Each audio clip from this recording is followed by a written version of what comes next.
What if the greatest prison you'll ever face isn't made of bars and stone, but of the thoughts you have every single morning? What if the heaviest chains you carry were forged not by an enemy, but by your own hand, link by invisible link, day after day? There is a tyrant living inside your head. It has ruled you for years, whispering your deepest fears into your ear the moment you wake, reminding you of every failure, every broken promise, every reason you are not enough. It governs your choices, dictates your limits, and feeds on your potential. It thrives in the quiet moments of self-doubt, in the hesitation before you act, in the comfort of procrastination. Tonight, we begin the overthrow. You know this feeling intimately. It's the dull, persistent ache of a life half-lived. It's the ghost of the person you were meant to be, a specter that haunts you in the dead of night. You see glimpses of that person, in a moment of sudden courage, in a flash of inspiration, in a dream you can barely remember upon waking. But they vanish, pushed back down by the suffocating weight of your own inertia. You make plans. You set goals. You feel a surge of motivation, a fire in your belly that promises, this time will be different. But the fire always dies down, doesn't it? It dwindles to embers and then to cold ash, and you're left in the same room with the same four walls of your own making, wondering why your effort never seems to equal your results. You feel trapped in a cycle, a loop of temporary hope followed by the familiar sting of disappointment. You watch others move forward, build, create, and conquer, and a bitter question forms in your mind. What do they have that I don't? What secret switch did they flip? The world tells you to hustle more, to wake up earlier, to write down your goals, to just be positive. But this is surface-level noise that fails to address the root of the problem. The problem isn't your work ethic. The problem isn't your desire. The problem is the tyrant in your mind, the inner saboteur, the deeply ingrained programming that ensures you remain exactly where you are. It's a masterful puppeteer, and you have been its willing marionette. But its reign is over, starting now. This is not another fleeting dose of motivation. This is a blueprint for a revolution. This is a 7-night war plan for your soul. Over the course of this journey, you will be given the tools, the strategies, and the philosophy to systematically dismantle the prison you've built around yourself. You will learn to silence the tyrant, not by fighting it with brute force, but by starving it of its power. You will forge a resolve of such profound and unshakable steel that the person you are today will become a distant memory. This is a path to becoming unrecognizable, not just to others, but to yourself. This is the art of escaping the tyranny within. And the first step, the first act of this rebellion is not a grand gesture. It is a quiet, internal, and irreversible decision. Most people live their lives on a foundation of wishes. I wish I were more disciplined. I hope I can change. I want to be stronger. These are not decisions. They are passive pleas to the universe, whispered from a position of weakness. A true decision is a severance. It's a line drawn in the sand of your own consciousness. It is the act of looking your current self in the eyes and saying, "We are done." It is a commitment so total that there is no possibility of turning back. The first surprising truth, the first win you will take from this, is understanding that radical transformation does not begin with action. It begins with a vow of severance from the person you have been. This is your night one. Before you can build the fortress, you must condemn the shack that stands in its place. You must declare with every fiber of your being that the old you, the one who hesitates, the one who doubts, the one who quits, is no longer in command. This is not a promise you are making to me or to the world. It is a sacred oath you are making to the person you are destined to become. Tonight we begin with that vow, the first night of 7, the night you choose to end your own servitude. Night 1, the vow of severance. To understand the power of this vow, you must first understand the nature of your cage. It is not an external force holding you back. It is your identity. You have consciously or unconsciously built an identity around your limitations. I am a procrastinator. I'm just not a morning person. I'm not confident enough to do that. I always quit when things get hard. Each of these statements is a bar in your cell. You repeat them to yourself, you say them to others, and with each repetition the bar gets thicker, the steel gets harder. Your brain, in its relentless pursuit of consistency, will then command your body and your subconscious mind to act in accordance with that identity. It becomes a self-fulfilling prophecy. You believe you are a procrastinator, so you procrastinate, which then proves your belief. The cycle is seamless, and it is vicious. The vow of severance is a declaration of war on this identity. It is the conscious and deliberate act of identity suicide. You must kill the person you have been in your own mind before you can give birth to the person you will become. This is not metaphorical. It is a precise psychological operation. The tyrant within, your inner critic, is the guardian of this old identity. It will fight you. When you try to wake up early, it will whisper, "You're not a morning person, just 5 more minutes." When you face a difficult task, it will scream, "You're going to fail anyway, why even try?" It does this because your change is a threat to its existence. Your transformation is its death sentence. So how do you make this vow? It must be a formal ritual. The human psyche is deeply moved by ceremony and ritual. It signals to the deepest parts of your brain that this is a moment of significance, a turning point that must be recorded and respected. Tonight, before you sleep, you will find a quiet place where you will not be disturbed.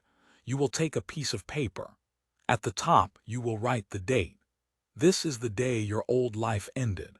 This is your Independence Day. Then you will write a letter. It is a letter of termination. You are firing the old you, be specific. Address the aspects of your identity that you are severing ties with. Do not be gentle, be brutal. For example, to the version of myself who seeks comfort over growth, who chooses distraction over discipline, who breaks promises to himself, who fears judgment more than he desires freedom. Your employment is terminated, effective immediately. Your services are no longer required. Your opinions are no longer valid. Your access to the control room of my mind has been revoked. You are a ghost from a past that is no longer mine. List the specific behaviors, the endless scrolling, the junk food, the negative self-talk, the hesitation, the excuses. Write them all down one by one like charges in an indictment. You are putting your old self on trial and the verdict is guilty. The sentence is exile. You must feel the weight of this. You must feel the visceral disgust for the patterns that have held you captive. This is not about self-hatred. This is about love for the future self you are creating. A farmer does not hate the weeds he pulls from the ground. He pulls them because he loves the crop he intends to grow. You are clearing the soil of your soul. Once the letter is written, you will read it aloud, twice. The first time you read it to yourself to let the words sink in. The second time you read it with power, with conviction, as a declaration to the universe itself. Your voice is a physical force. Hearing your own words spoken with authority rewires your neural pathways. It makes the decision real, tangible. It is no longer just a thought. It is an event that has taken place in the physical world. And then you will destroy the letter, burn it, tear it into 100 pieces, bury it. The method does not matter as much as the symbolism. You are destroying the contract with your old identity.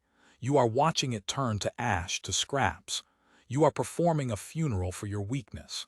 As you do this, you must visualize the chains breaking. Feel the weight lifting from your shoulders. This is the moment of liberation. This is not a one-time fix. The tyrant will try to re-emerge. The ghost of your old self will knock on the door of your mind, begging to be let back in. It will come disguised as comfort, as reason, as just this once. Your job from this night forward is to remember the vow. When you hear its voice, you do not argue with it. You do not negotiate. You simply state, "You were fired. You have no authority here." This is the first principle of your new inner government. The Stoics had a concept for this, a foundation for their entire philosophy, the dichotomy of control. Some things are up to us and some things are not. Your past is not up to you. The mistakes you have made are not up to you. The person you were 5 minutes ago is not up to you. But your response, your judgment, and the identity you choose to embody right now, that is entirely up to you. The vow of severance is the ultimate expression of this dichotomy. You are letting go of what you cannot change, your past self, to take absolute ownership of what you can, your present and future self. Think of a sculptor who receives a block of marble. The marble contains countless potential statues, but it also contains all the excess stone that is not the statue. The sculptor's first job is not to add anything, but to violently chip away everything that obscures the masterpiece within. Your old identity, your self-limiting beliefs, your comfortable habits, this is the excess stone. The vow of severance is you picking up the hammer and chisel for the first time. The work will be hard. It will be loud. It will create dust and debris. But with every piece you chip away, the form of your true self begins to emerge. This is your task for night 1. This is the foundation upon which the next 6 nights will be built. Do not underestimate its power. Without this absolute, ruthless severance, any attempt at discipline or self-improvement will be built on sand. You will be trying to lay a new floor on top of a rotten foundation. It will inevitably collapse. Condemn the building. Raze it to the ground. Only then can you begin to build your fortress. Make the vow. Write the letter. Perform the ritual. Tonight, you kill the coward you have been, so the warrior you are meant to be can be born. Night 2, the forging of the shield. The vow has been made. The old contract has been burned. A space has been cleared. But a vacant throne is an invitation for a new tyrant, or for the old one to return. The second night is about defense. It is about creating an impenetrable barrier against the forces that will seek to destroy your new resolve. This is the night you forge your shield. This shield is not for protecting you from physical harm. It is for protecting your mind, your emotional state, and your commitment from the inevitable onslaught of negativity, both internal and external. The moment you decide to change, the universe will test you. It is a law of nature. The path of least resistance is a downward slope. The path of growth is a climb, and it is fraught with obstacles. Your friends may not understand. Your family may mock you. Your colleagues may feel threatened by your ambition. And most treacherously, your own mind, still loyal to its old programming, will generate an endless storm of doubt, fear, and temptation. Without a shield, your newfound resolve will be shattered before it has a chance to solidify. The shield is forged from a Stoic principle known as premeditatio malorum, the premeditation of evils. The average person lives in a state of fragile optimism. They hope for the best and are shattered when the worst occurs. They avoid thinking about potential problems, believing it to be negative. The warrior, the Stoic, does the opposite. They actively, deliberately, and calmly visualize everything that could go wrong. This is not pessimism. This is strategic immunization. By confronting potential disasters in your mind beforehand, you rob them of their power to shock and paralyze you. You have already faced them. You have already prepared your response. Tonight you will sit again in silence. But this time you will not be looking backward at the self you are destroying. You will be looking forward at the path you have chosen, and you will intentionally populate that path with monsters. Take your primary goal, the thing you are building this discipline for. Perhaps it's building a business, transforming your body, or mastering a skill. Now, imagine every possible obstacle. Imagine the day you wake up with zero motivation. Your body aches, your mind is foggy, and the voice of the tyrant is screaming at you to quit. See it in vivid detail. Feel the seductive pull of the warm bed. Hear the excuses. You deserve a break. One day won't hurt. Now, in your mind, craft your response. See yourself getting out of bed anyway. See yourself moving slowly, stiffly, but moving nonetheless. See yourself taking the first step, then the next. You are not fighting the feeling. You are acting in spite of it. You are teaching your mind that your actions are not governed by your fleeting emotions. You are making your commitment non-negotiable. Now imagine a friend or family member making a sarcastic comment. "Oh, look at Mr. Discipline all of a sudden. How long is this going to last?" Feel the sting of the mockery. Feel the flush of anger or shame. Now practice your response. Not an angry retort, but a calm, internal acknowledgement. Their words are just sounds. Their opinion is external to you. It has no power unless you grant it power. Your response is a quiet, internal smile. You know something they don't. You are playing a long game. Their short-sighted jab is irrelevant. Your shield holds. You do not need their approval, you only need your own. Imagine a significant setback. You fail at a task, you lose money, you face a harsh rejection. See it. Feel the gut punch of disappointment, the immediate urge to give up, to say, "I knew I couldn't do it." This is a critical moment. The unprepared mind breaks here, but you have premeditated this. You have forged your shield. In your visualization, you will practice the art of the Stoic pivot. You will look at the failure not as a verdict on your worth, but as a data point, a lesson. You will ask, what can I learn from this? How can this make me stronger? What is the opportunity hidden within this obstacle? The ancient emperor Marcus Aurelius wrote, "The impediment to action advances action. What stands in the way becomes the way." The obstacle is not an obstruction. It is the material from which you will build your triumph. You are forging your shield by hammering it against the anvil of imagined disaster. This process creates emotional calluses. Just as a weightlifter's hands develop calluses to handle heavier bars, your mind must develop calluses to handle emotional and psychological friction. The modern world encourages emotional fragility. It teaches you that you should feel good all the time, and that negative emotions are something to be avoided or medicated away. This is a lie. This creates weak, brittle minds that shatter at the first sign of pressure. Strength is not the absence of feeling pain. It is the ability to endure it, to process it, and to continue moving forward. Every time you feel the sting of criticism, the frustration of a setback, or the pull of temptation, and you hold your ground, a new layer is added to your shield.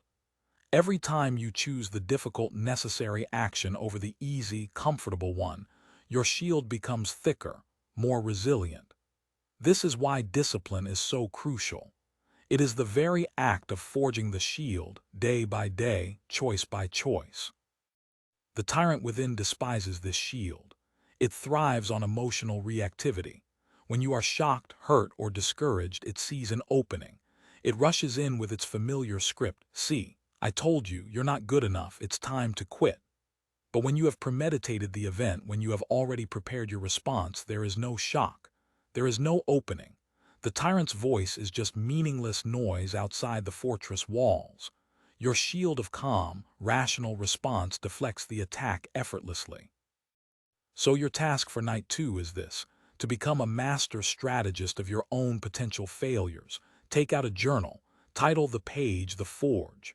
On one side, list every possible obstacle, internal and external, that you can imagine facing in the next week, the next month, the next year. Be mercilessly detailed. On the other side, write your prepared response. Not just what you will do, but what you will think. How will you frame the event? What mantra will you repeat to yourself? When I feel lazy, I will not debate. I will simply begin the first, smallest step. When I am criticized, I will remember that their opinion is not my reality. My focus remains on my work. When I fail, I will not despair. I will analyze, learn, and attack the problem again with new intelligence. You are writing the code for your new operating system. You are programming your reactions in a state of calm, so that in the heat of the moment, the program runs automatically. This is the difference between an amateur and a professional. An amateur hopes they will react well under pressure. A professional ensures it by training for chaos. The forging of the shield is not a passive process. It requires active, daily engagement. Every morning, take 2 minutes to visualize one or two potential challenges of the day ahead. See yourself meeting them with the calm strength of a stoic warrior. This is your mental armor. Do not leave the house without it. You have made the vow. You have cleared the ground. Now, with the forge burning hot, you are crafting the shield that will allow you to withstand the coming storms. You are transforming your fear of the unknown into a strategic advantage. You are learning to welcome obstacles as opportunities to temper your steel. The world can throw its worst at you. You will be ready. Night 3. The sharpening of the sword. The vow has been sworn. The shield has been forged. You have severed your ties to the past and built your defenses against the future. You are protected. But defense alone does not win a war. Defense preserves, offense conquers. The third night is dedicated to forging your primary weapon. This weapon is not of steel or iron. It is your focus. In the modern world, your unwavering, single-pointed attention is the most powerful and rarest asset you can possess. It is your sword. And right now, your sword is likely dull, pitted, and weak.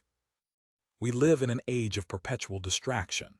Your phone, your notifications, the endless scroll, the constant stream of information, these are not neutral tools. They are weapons being used against you. They are designed by armies of engineers to hijack your dopamine system, to splinter your attention into 1,000 useless fragments, and to keep you in a state of agitated, shallow engagement. A scattered mind cannot build anything of value. It cannot solve complex problems. It cannot achieve mastery. A scattered mind is a weak mind, easily manipulated and controlled. The tyrant within loves a scattered mind. In the chaos of distraction, it can operate freely, reinforcing old habits and preventing any real progress. Sharpening the sword of focus is an act of rebellion against this culture of distraction. It is the deliberate, disciplined practice of directing your mental energy toward a single point, with intensity and for a prolonged period. This is the state often called deep work or flow. It is in this state that you become superhuman. In 2 hours of deep, unbroken focus, you can achieve more than in 12 hours of fragmented, distracted work. This is where you will build your empire, chisel your physique, and write your masterpiece. The first step in sharpening your sword is to create a sacred space for it. This is your dojo, your monastery. It must be an environment ruthlessly purged of distraction. Your phone is the greatest enemy of your focus. When it is time to wield your sword, your phone must be in another room or turned off completely. Silent mode is not enough. The mere presence of the phone on your desk has been scientifically shown to reduce your cognitive capacity. It is a constant, low-level drain on your mental resources, as a part of your brain is always subconsciously tracking it, waiting for the next hit of stimulation. Banish it. Your digital environment is just as important. Close all unnecessary tabs. Turn off all notifications on your computer. An email pop-up or a social media alert is like a tiny hammer blow against the edge of your sword, chipping away at its sharpness. Your workspace should be minimalist. It should contain only what is essential for the task at hand. Everything else is a potential distraction, an enemy of your focus. You are creating a vacuum, a space of profound silence where your mind can finally do its real work. The second step is to train in intervals. No one can maintain perfect focus for 8 hours straight. The mind is like a muscle. It needs periods of intense contraction followed by periods of rest and recovery. The most effective method is to use a timer. This is often called the Pomodoro technique, but you can think of it as focus sprints. Set a timer for a short, manageable period, perhaps just 25 minutes to start. For those 25 minutes, you have one rule. You will work on your single, predetermined task, and you will do nothing else. If your mind wanders, and it will, you gently but firmly bring it back. Do not get angry at yourself. Simply notice the distraction and return your attention to the task.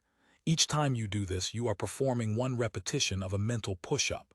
You are strengthening your attentional muscle. When the timer goes off, you must stop. You then take a short, deliberate break of 5 minutes. During this break, you do not check your phone. That would be like resting from your workout by eating a bag of sugar. Instead, you get up, stretch, look out a window, drink some water. You allow your mind to diffuse and relax. Then, you set the timer and begin the next sprint. This practice is deceptively powerful. It does two things. First, it makes starting the task incredibly easy. The thought of working for 3 hours can be daunting, leading to procrastination. The thought of working for just 25 minutes is trivial. You can do anything for 25 minutes. This helps you overcome the initial inertia. Second, it trains your brain to associate the timer with a state of intense focus. Over time, the simple act of starting the timer will be a Pavlovian trigger that drops you into a state of concentration.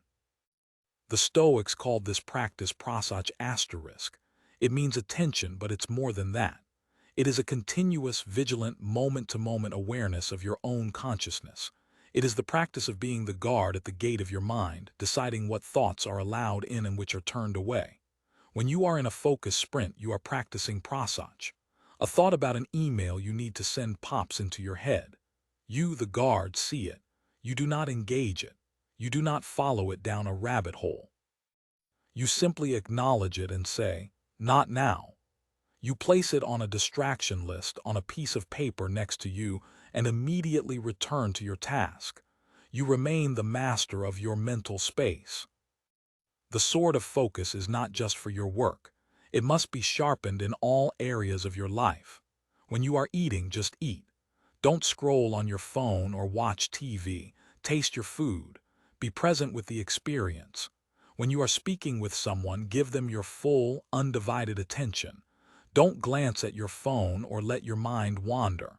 This practice of unitasking is a meditation in itself. It bleeds into every corner of your existence, making your experiences richer and your mind stronger. It starves the tyrant within, who feeds on the mental fog and chaos of multitasking. Your task for night 3 is to forge your focus protocol. Define your sacred space. What will you eliminate from it? Define your focus sprint intervals. Will you start with 25 minutes or 50? Define your rest periods. What will you do to truly recharge your mind? And most importantly, schedule these focus blocks into your day as if they were the most important meetings you have. Because they are. They are meetings with your future self. They are the times when you are actively building the life you desire. Start small. Commit to just 1 or 2 focus sprints a day. The goal is not to become a productivity machine overnight. The goal is to consistently practice the art of sharpening your sword. With each session, the edge gets a little keener. Your ability to concentrate deepens. The noise of the world begins to fade, and the clear, powerful signal of your own intention grows stronger. You have severed the past. You have built your defense. Now you are sharpening your weapon. With a shield of resilience and a sword of unwavering focus, you are no longer a passive victim of your circumstances. You are becoming a warrior. You are preparing to go on the offensive, not against the world, but against the limitations you have placed upon yourself. The battle for your mind is entering a new phase. Night 4, the march into the dark. You have made the vow. You have forged your shield. You have sharpened your sword. You have built an outer fortress of discipline and focus. But the most dangerous enemy does not lie outside the gates. It lies in the catacombs beneath the castle. The 4th night is the most perilous. It is the night you turn inward and march into the darkness of your own psyche. This is the night you confront your shadow. The shadow, a term coined by the psychologist Carl Jung, represents all the parts of yourself that you have repressed, denied, and hidden away because they were deemed unacceptable by your family, your society, or yourself. It is the home of your deepest fears, your shame, your insecurities, your rage, your envy, your lust, all the negative traits that you pretend do not exist. You have spent your entire life running from this shadow, building a pristine persona, a mask of goodness and control to present to the world. But what you repress does not go away. It festers in the dark. It gains power, and it controls you from the subconscious. The tyrant in your head is the king of this shadow realm. It uses your hidden fears and insecurities as its primary weapons against you. When you procrastinate, it is often the shadow's fear of failure or judgment that is pulling the strings. When you lash out in anger, it is often the shadow's repressed rage boiling over. When you feel a deep, gnawing sense of being an imposter, it is the shadow whispering that your polished mask is a fraud. The modern positive vibes-only culture tells you to ignore this darkness, to just focus on the light to affirm your way to happiness. This is not only foolish, it is dangerous. It is like trying to heal a festering wound by putting a smiley face sticker on it. The infection will spread beneath the surface until it poisons the entire system. True strength, true wholeness, does not come from denying your darkness. It comes from integrating it. It comes from marching into the dungeon of your own soul, turning on the light, and having a conversation with the monsters you find there. This journey is not about eliminating your shadow. That is impossible. The shadow is a part of you. The goal is to understand it, to listen to its wisdom, and to bring its raw energy into the service of the light. Your fear, once confronted, can become your greatest source of courage. Your anger, once understood, can be transmuted into a passionate fuel for change. Your insecurity, once examined, can become the source of your humility and your drive to improve. So how do you begin this march? You do it through radical, unflinching self-honesty. You do it through journaling, through quiet contemplation, through asking yourself the questions you have spent your entire life avoiding. Tonight, your task is to become an archaeologist of your own soul. You will take your journal and create a space for what is known as shadow work. You will ask yourself a series of difficult questions, and you will answer them with brutal honesty. No one else will ever see this. There is no need for performance or posture. This is a raw, unfiltered dialogue with the deepest parts of yourself. Begin with fear. Ask yourself, what am I truly afraid of? Not the surface fears like spiders or public speaking. Go deeper. Am I afraid of failure? Why? What would failure say about me? Am I afraid of success? Why? What responsibilities would success place upon me that I feel unready for? Am I afraid of being abandoned? Of being seen for who I truly am? Keep asking why after every answer like a child until you hit the raw nerve of your deepest programming. Write it all down without judgment, just observe. Then move to shame. What is the one thing you have done that you hope no one ever finds out about? What is the memory that makes you cringe with a hot flush of shame whenever it surfaces? Write it down. Drag it out of the dark cellar and into the light of the page. The act of writing it, of articulating it, begins to strip it of its power. Shame thrives in secrecy. When you expose it to your own conscious awareness, it begins to wither. You will realize that the event itself is just a memory. It is your judgment of the event that keeps it alive and toxic. You must learn to look at your past mistakes not as a life sentence of shame, but as the curriculum of a difficult education. Next, confront your anger and envy. Who do you resent? Who do you envy? Why? Often, the people we envy possess a quality or a freedom that we have denied in ourselves.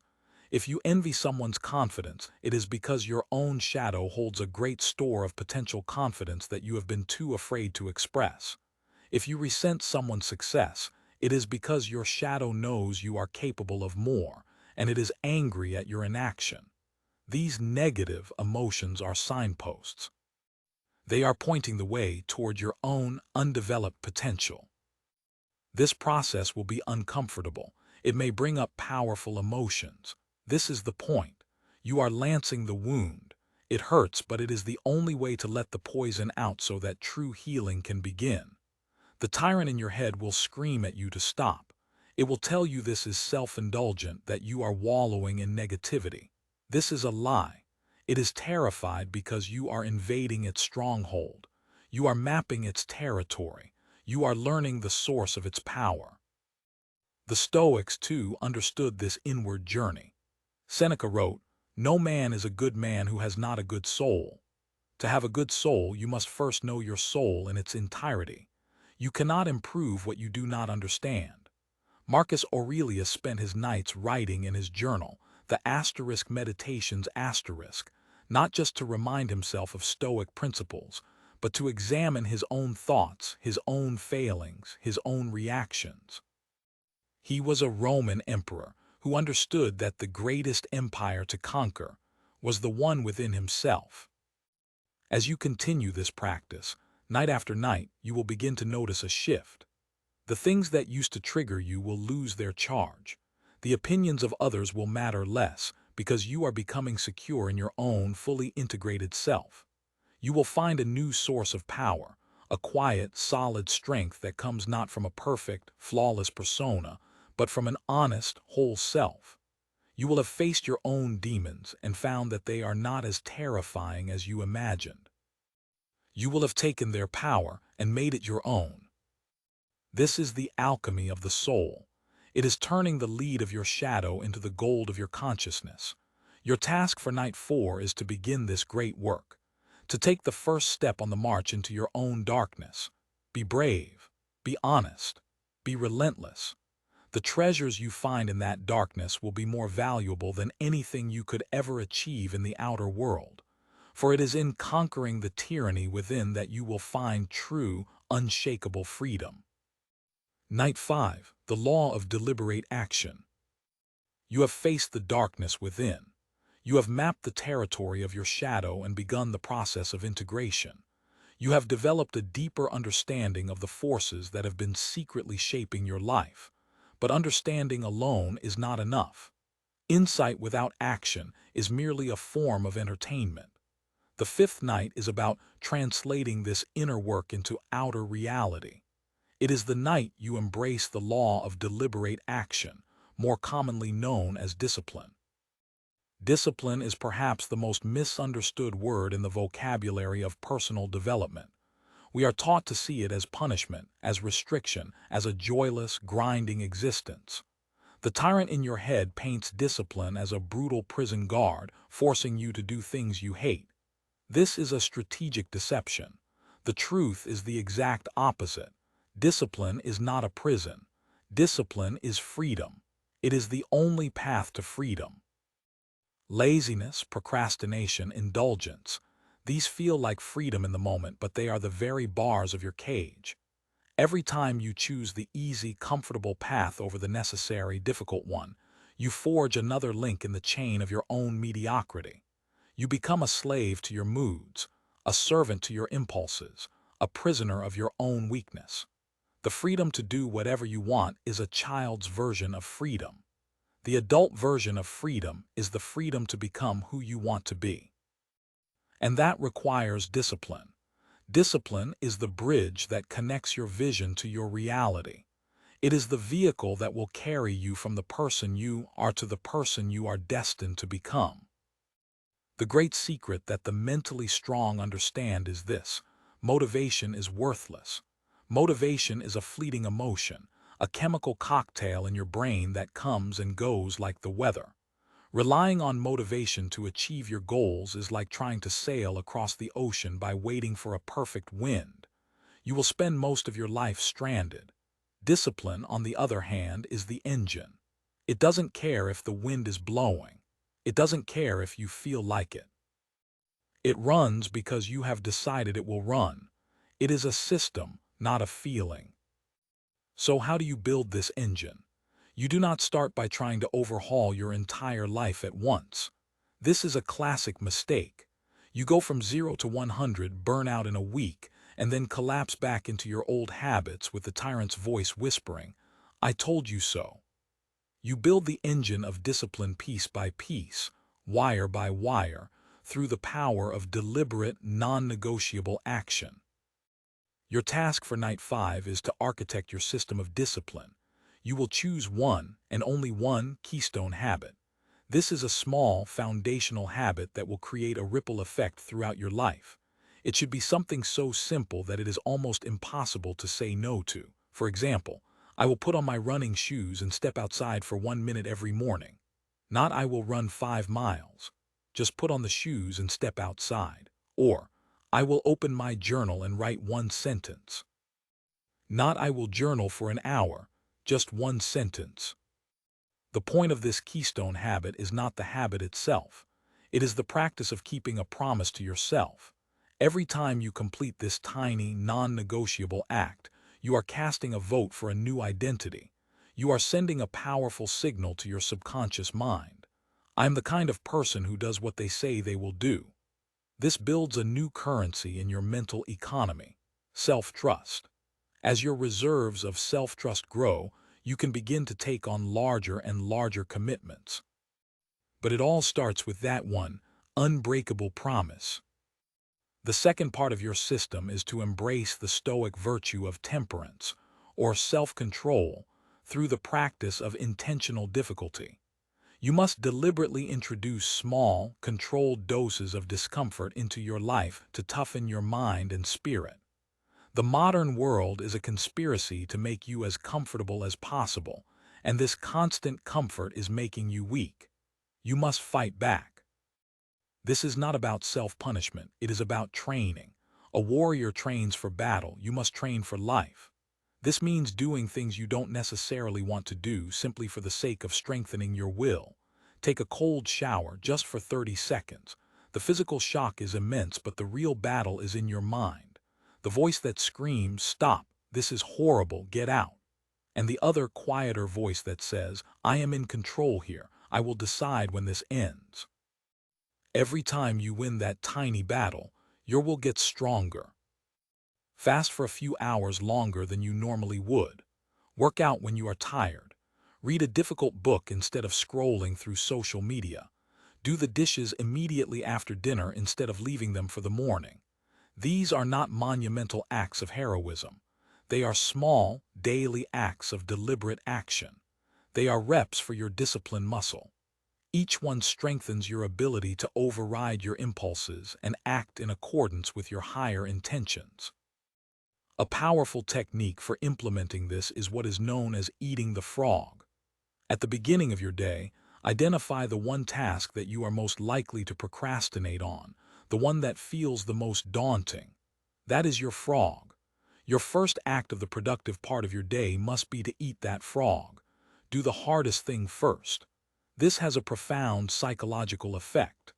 First, it creates a massive surge of momentum and self-respect that carries you through the rest of the day. Everything else seems easy by comparison. Second, it starves the tyrant within. The tyrant loves procrastination.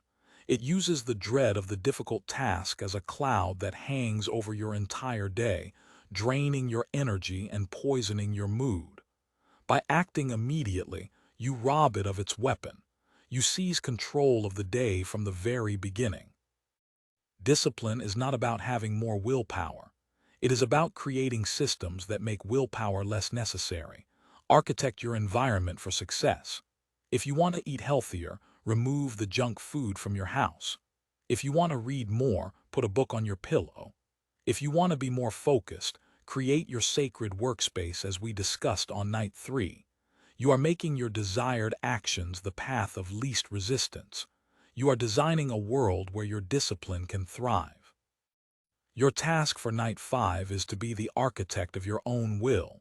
Choose your one keystone habit. Identify 1 or 2 practices of intentional difficulty you will incorporate into your week. Commit to eating your frog every single morning. Write this system down. This is your law of deliberate action. It is your personal constitution. This is the night you stop wishing and start doing. You stop waiting for inspiration and start creating it through action.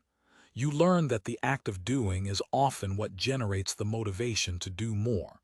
You are no longer a passive observer of your life. You are the prime mover. You are the cause, not the effect. With every deliberate action, you are engraving a new truth into your soul. I am in command. Night 6. The Oath of the Silent Warrior. You have made the vow, forged the shield, sharpened the sword, marched into the dark, and embraced the law of deliberate action. You are building momentum. You are changing. And this is the most dangerous moment of all, because with progress comes the overwhelming urge to talk about it, to announce your plans, to share your victories, to seek validation for your efforts. The sixth night is about mastering the most misunderstood and potent form of power, silence. Tonight, you take the oath of the silent warrior. In the age of social media, we are trained to broadcast every aspect of our lives. We post our workouts, our healthy meals, our new projects, our moments of insight. We do this for a simple reason: we crave validation. We want people to see that we are trying, that we are improving.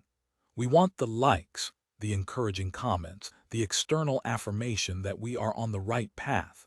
But this craving is a trap. It is a profound source of weakness, and it will sabotage your transformation. When you announce a goal to others, your brain gives you a small, premature hit of dopamine, a psychological reward that is very similar to the one you would get from actually achieving the goal.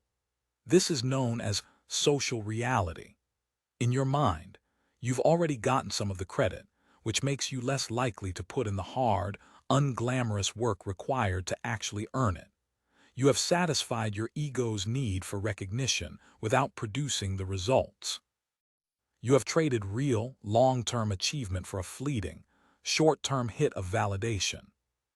Furthermore, when you announce your journey, you invite the opinions of the world into your sacred space. You open the gates of your fortress to an army of critics, doubters, and well-intentioned saboteurs. Some will be openly negative, projecting their own insecurities onto you. Are you sure you can do that? It sounds really hard. Others will be more subtle, offering friendly temptations. Oh, you're on a diet. Come on, one little piece of cake won't hurt. They do not do this because they are evil. They do this because your change makes them uncomfortable. Your discipline is a mirror that reflects their own lack of it. By pulling you back down to their level, they can feel comfortable again. The silent warrior understands this. He moves in silence. He does the work in the shadows. His laboratory, his gym, his study, these are his secret temples. He does not speak of the war he is waging. He simply wages it. He lets his results be his only announcement. His transformation is his only statement. This is not about being secretive or antisocial. It is about protecting your energy and your resolve. Your commitment is a fragile, growing flame. Every time you seek validation, you are exposing that flame to the winds of public opinion. It is far wiser to build a sturdy lantern around it, to nurture it in private until it grows into an inferno that no one can extinguish. The oath of the silent warrior is a commitment to let your actions speak louder than your words. It is a vow to find your satisfaction not in the applause of others, but in the quiet, profound respect you earn from yourself. It is the understanding that the most powerful moves are the ones that no one sees coming. Your task for night 6 is to embrace this silence. For the next week, the next month, make a pact with yourself. You will not speak of your new habits, your goals, or your progress to anyone unless it is absolutely necessary. When someone asks what you've been up to, give a simple, vague answer. Working on some things. Just keeping busy. Resist the urge to elaborate. Resist the urge to post about it. Instead, you will channel all of that energy, all of that desire for expression into the work itself. When you have a small victory, you stick to your diet for a full day, you complete a difficult workout, you finish a focus block, you will not reach for your phone to tell someone. You will pause, close your eyes, and feel the victory internally. You will be your own witness, your own source of approval. You will write it down in your private journal, not for an audience, but for your own record. This builds an unshakable, internal locus of control. Your sense of self-worth becomes independent of external praise or criticism. It is forged in the fire of your own actions, and it is yours alone. This practice also builds a powerful mystique. People will start to notice a change in you. They won't be able to put their finger on it, but they will see a new light in your eyes, a new confidence in your posture, a new economy in your words. Your silence will be more intriguing than any announcement you could ever make. They will see the results, the improved physique, the completed project, the new aura of calm strength, and they will wonder. They will ask you your secret. And by then, your transformation will be so real, so deeply integrated, that you can speak of it not from a place of needing validation, but from a place of offering wisdom. Think of the great artisans, the master craftsmen. They do not talk endlessly about the masterpiece they are creating. They disappear into their workshop for months, for years. They toil in solitude, obsessed with the details, pouring their soul into the work. Then, one day, they emerge and they unveil a work of such breathtaking quality that it speaks for itself. It needs no explanation. It needs no defense. Its excellence is its argument. You are the artisan and your life is your masterpiece. Go into your workshop, close the door, mute the noise of the world, fall in love with the process, not the praise. Find joy in the quiet repetition of your craft. The tyrant in your head thrives on external noise and validation. It wants you to perform for an audience because it knows that performances are fragile. Silence starves it. It cannot function in a mind that is focused, internal, and self-reliant. Take the oath of the silent warrior tonight. Vow to become a person of action, not announcement. A person of substance, not of show. Let the world wonder what you are building. The day will come when you will unveil your work, and on that day the world will be silent in awe. Night 7. The Birth of the Sovereign. We have arrived at the seventh and final night. You have sworn the vow of severance, cutting ties with the person you were. You have forged the shield of emotional resilience, preparing for the trials to come. You have sharpened the sword of focus, your weapon against distraction. You have marched into the darkness of your shadow, integrating your whole self. You have embraced the law of deliberate action, building the engine of discipline. And you have taken the oath of the silent warrior, protecting your sacred work. Each of these nights was a critical battle in the war for your mind. Tonight is not a battle, it is a coronation. This is the night you synthesize all that you have learned. It is the night you stop being a soldier fighting a war and become the sovereign ruler of your own inner kingdom. This is the night you are born again. The sovereign is the one who has achieved true freedom, and true freedom is not the absence of problems. Life will always present challenges, obstacles, and pain. True freedom is the unshakable knowledge that you possess the inner resources to handle whatever life throws at you. It is the quiet, calm, centered confidence that you are the master of your own responses, the captain of your own soul. The tyrant may still whisper from the forgotten dungeons of your mind, but you are no longer its slave. You are the king. Its voice is nothing more than the meaningless rambling of a deposed traitor. The crowning philosophy of the sovereign is a Stoic concept of breathtaking power, amor fati. It is a Latin phrase that means a love of fate. It does not mean a passive resignation to whatever happens. It is an active, joyful, and courageous embrace of your life in its entirety. It is the practice of looking at everything that occurs, the good, the bad, the painful, the triumphant, and saying, yes, this is what I needed. This is part of my path. I will not just tolerate it, I will love it. The person who lives by amor fati cannot be broken. A failed business. They love it for it taught them invaluable lessons they could not have learned any other way. A painful betrayal. They love it for it forged their shield of resilience and taught them the importance of self-reliance. A chronic illness. They love it for it teaches them patience, gratitude for what they do have, and the preciousness of every single moment. This is not a Pollyanna-ish denial of pain. The pain is real. The sovereign feels it, but they choose to see it as a necessary ingredient in the alchemy of their own growth. They understand, as Nietzsche said, that which does not kill me makes me stronger. The sovereign takes it a step further. That which does not kill me is a gift. This mindset is the ultimate weapon against the tyranny of circumstance. Most people live their lives in a state of resistance. They are constantly fighting against what is asterisk. This shouldn't be happening. It's not fair. Why me? This resistance is the source of immense suffering. It is like trying to swim against a powerful current. You exhaust all your energy and get nowhere. The sovereign, guided by amor fati asterisk, turns and swims with the current. They do not give up. They use the energy of the current to guide them toward their destination. They see the obstacle not as something that is in their way, but as the way itself. Your task for this final night is to begin the practice of asterisk amor fati. It is the culmination of all your training. Look back on your life, not with regret but with the eyes of a sovereign. See the most difficult moments, the most painful failures. Instead of wishing they had never happened, ask yourself this transformative question. How did this event, as painful as it was, serve me? What strength did I unknowingly forge in that fire? What lesson did I learn? How did it contribute to the person I am becoming today? You will begin to see a pattern.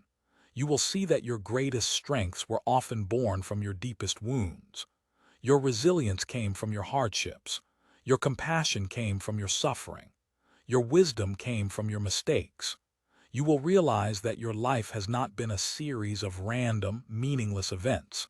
It has been a perfect, albeit difficult, training ground designed to forge you into the person you are meant to be. The birth of the sovereign is the moment you stop seeing yourself as a victim of your past and start seeing yourself as a graduate of it. You have earned your scars. They are not marks of shame. They are symbols of your strength, testaments to the battles you have survived. From this day forward, you will live with a new internal mantra. When faced with any event, good or bad, you will meet it with the words, amor fati asterisk. This is my path. I accept it. I embrace it. I will use it. This simple practice will rewire your entire perception of reality. It will extinguish anxiety, which is rooted in the fear of future events. It will dissolve resentment, which is rooted in the resistance to past events. It will leave you with only the present moment and the calm, powerful knowledge that you can handle it. The person who began this journey 7 nights ago is gone.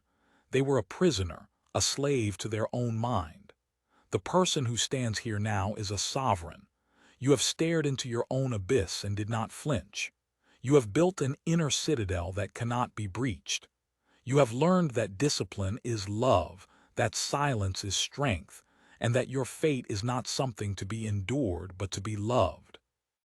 This is not the end. This is the beginning. This is your day one as the ruler of your own life. The 7 nights of steel resolve were the revolution. Now begins the long, glorious reign. The world has yet to see what a person who has mastered their own mind is truly capable of. The work is not over, it has just begun. But now you do not work from a place of desperation. You build from a place of power. You create from a place of peace. You live from a place of freedom. We began by severing ties with the past. We forged a shield of emotional resilience, sharpened the sword of our focus, and marched into the darkness of our own shadow. We learned that discipline is freedom, that silence is strength, and that true power lies in becoming the sovereign ruler of your own mind, loving your fate no matter the form it takes. This is the path. This is the transformation. The old you is a ghost, a whisper in a room that is no longer yours. The new you, the true you, holds the throne. Look in the mirror tonight, not at your face but deep into your eyes. Who is looking back at you? Is it the person you want to be or the echo of who you've been? The tyrant is defeated, but the responsibilities of a ruler are heavy. What is the one vow you will make to that sovereign person in the mirror right now? What is the first decree you will issue for your new kingdom tomorrow morning? The path has been laid out. The tyrant has been overthrown. The question is no longer how asterisk to change your life. The only question that remains is, will you rule? What is the first chain of the old world you will break tomorrow, not as a prisoner but as a king? Let the silent, powerful work of your reign begin. Walk this path and you will not just build confidence or find motivation. You will become the architect of your soul, the master of your fate. You will become unrecognizable. And you will, at long last, be free.